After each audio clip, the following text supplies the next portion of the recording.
Hello friends, आज हम कहानी पढ़ेंगे स्वास्थ्य की पूंजी। एक बार की बात है, एक गांव में एक धनी व्यक्ति रहता था। उसके पास पैसे की कोई कमी नहीं थी, लेकिन वह बहुत ज़्यादा आलसी था। अपने सारे काम नौकरों से ही कराता था और खुद सारे दिन सोता रहता और अय्याशी करता। वह धीरे धीरे बिल्कुल निकम्मा हो गया था। उसे ऐसा लगता जैसे मैं सबका स्वामी हूँ, क्योंकि मेरे पास बहुत धन है, मैं तो कुछ भी खरीद सकता हूँ। यही सोचकर वह दिन रात सोता रहता। लेकिन कहा जाता है कि बुरी सोच का बुरा नतीजा होता है। बस यही उस व्यक्ति के साथ हुआ। कुछ सालों में उसे ऐसा महसूस हुआ जैसे उसका शरीर पहले से स्थिर होता जा रहा है। उसके हाथ पैर हिलाने में भी तकलीफ होने लगी।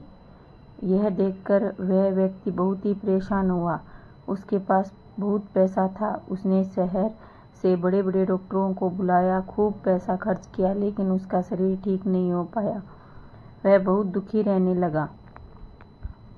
एक बार उस गांव में एक साधु गुजर रहे थे। उन्होंने उस व्यक्ति की बीमारी के बारे में सुना, सो उन्होंने सेठ के नौकर से कहा कि वह उसकी बीमारी का इलाज कर सकते हैं। यह सुनकर नौकर सेठ के पास गया और साधु के बारे में सब कुछ बताया। अब सेठ ने तुरंत साधु को अपने यहाँ बुलवाया, लेकिन साधु ने कहा कि वह सेठ के पास नहीं आएंगे। अगर सेठ को ठीक होना है तो स्वयं चलकर आना होगा। सेठ बहुत परेशान हो गया, क्योंकि वह असहाय था। वह चल फिर नहीं सकता था। लेकिन जब साधु आने को तैयार नहीं हुए तो हिम्मत करके बड़ी मुश्किल से साधु से मिलने पहुँचे, पर साधु वहाँ थे ही नहीं। सेठ दुखी मन से वापिस आ गया। अब तो रोजाना यही नियम हो गया। साधु रोज उसे बुलाते, लेकिन जब सेठ आता तो कोई मिलता ही नहीं था। ऐसा करते करते 3 महीने गुजर गए। अब सेठ को लगने लगा जैसे वह ठीक होता जा रहा है। उसके हाथ पैर तो धीरे धीरे काम करने लगे हैं। अब सेठ की समझ में सारी बात आ गई कि साधु रोज उसे क्यों नहीं मिलते थे। लगातार 3 महीने चलने से उसका शरीर काफ़ी ठीक हो गया था। तब साधु ने सेठ को बताया कि बेटा, जीवन में कितना भी धन कमा लो, लेकिन स्वस्थ शरीर को से बड़ा कोई धन नहीं होता।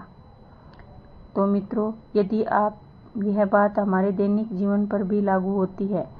पैसा भी कितना भी कमा लो, लेकिन स्वस्थ शरीर से बढ़कर कोई पूंजी नहीं है।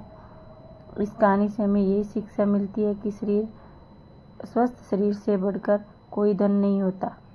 फ्रेंड्स, अगर मेरी कहानी आपको अच्छी लगी हो तो प्लीज़ लाइक करना, कमेंट करना, शेयर करना, और अगर चैनल पर आप नए हो तो प्लीज़ सब्सक्राइब ज़रूर करना। थैंक यू फ्रेंड्स, मिलते हैं अगली कहानी के साथ। राधे राधे।